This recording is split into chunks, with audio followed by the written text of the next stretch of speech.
राष्ट्रोन्नति के पथ पर नित्य प्रेरणा। एक दिन, एक पृष्ठ, एक विचार। श्री गुरुजी समग्र 12 खंडों का संक्षिप्त रूप भारतीय विचार साधना पुणे द्वारा प्रकाशित किया गया है।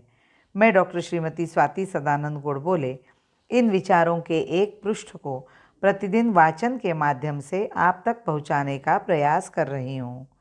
यह प्रकाशित विचार हमें प्रतिदिन प्रेरणा देते रहेंगे। आज दिनांक 3 जनवरी का विचार, मातृभू का विशाल चित्र। हमारे महाकाव्य तथा पुराण भी हमारी मातृभू की वैसी ही विशाल मूर्ति उपस्थित करते हैं। अफ़गानिस्तान हमारा प्राचीन उपगण स्थान था। महाभारत का शल्य वही का था। वर्तमान काबुल और कंदहार गंधार थे। कौरवों की माता गांधारी वही की थी। ईरान तक मूलतः आर्यभूमि ही है। इसका अंतिम राजा रजा शाह पहलवी इस्लाम से अधिक आर्य सिद्धांतों का अनुसरण करने वाला था।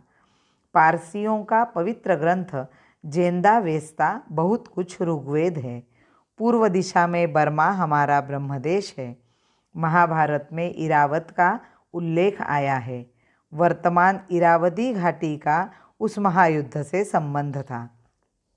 महाभारत में असम का उल्लेख प्राग ज्योतिष के नाम से हुआ है, क्योंकि सूर्य का प्रथमोदय वही होता है। दक्षिण में लंका की निकटतम सूत्र में आबद्ध है और उसे कभी भी मुख्य भूमि से भिन्न नहीं माना गया। यह था हमारी मातृभूमि का चित्र, जिसमें हिमालय के पश्चिम में आर्यान ईरान तथा पूर्व में श्रृंगपुर सिंगापुर की ओर 2 समुद्रों में अपनी दोनों भुजाओं को अवगाहित कर रहा है। साथ ही दक्षिण महासागर में उसके पवित्र चरणों पर चढ़ाई गई कमल की पंखुड़ी के समान विद्यमान है लंका सिलोन। मातृभूमि का यह चित्र सहस्त्रों वर्षों से सतत हमारे जनमानस में दैदीप्यमान है। आज भी हिंदू प्रतिदिन स्नान करते हुए गंगा, यमुना, गोदावरी, सरस्वती, नर्मदा, सिंधु और कावेरी जैसी पवित्र नदियों का आह्वान करता है। गंगे च यमुने चैव गोदावरी सरस्वती नर्मदे सिंधु कावेरी जलेस्मिन् सन्निधिं कुरु। हे गंगा, यमुना, गोदावरी, सरस्वती, नर्मदा, सिंधु तथा कावेरी, तुम्हारा जल हमारे इस स्नान के जल में सम्मिलित हो। यह भी भक्ति का एक पाठ है, क्योंकि इसके द्वारा हमें यह अनुभूति कराई जाती है कि इन पवित्र नदियों के एक बूंद जल में भी हमारे समस्त पापों को धो डालने की शक्ति है। हमारी जाति के एक महानतम व्यक्ति रामचंद्र जी थे, जिन्होंने इस जाति के चरित्र एवं संस्कृति पर एक अमिट छाप छोड़ी है।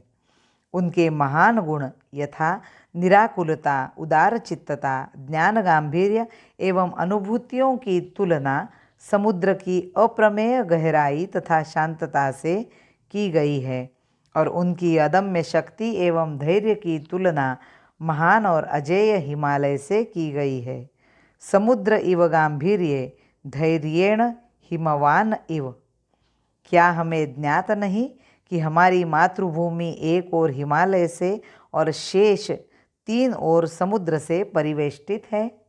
इस प्रकार राम के आदर्श व्यक्तित्व में हमारी मातृभूमि को उसकी संपूर्णता में दृष्टिगत कराया गया है। अनेक प्रकार से हमारी इस समग्र अखंड मातृभूमि को पूजनीय के रूप में प्रस्तुत किया गया है। इसके खंडित होने का कोई भी विचार हमारे लिए असह्य है। जिनका मुकुट हिमालय जग जगमगा रहा है, जिनका मुकुट हिमालय जग जगमगा रहा है, सागर जिसे रतन की अंजुलि चढ़ा रहा है, सागर जिसे रतन की अंजुलि चढ़ा रहा है। भारत माता की जय। वंदे मातरम।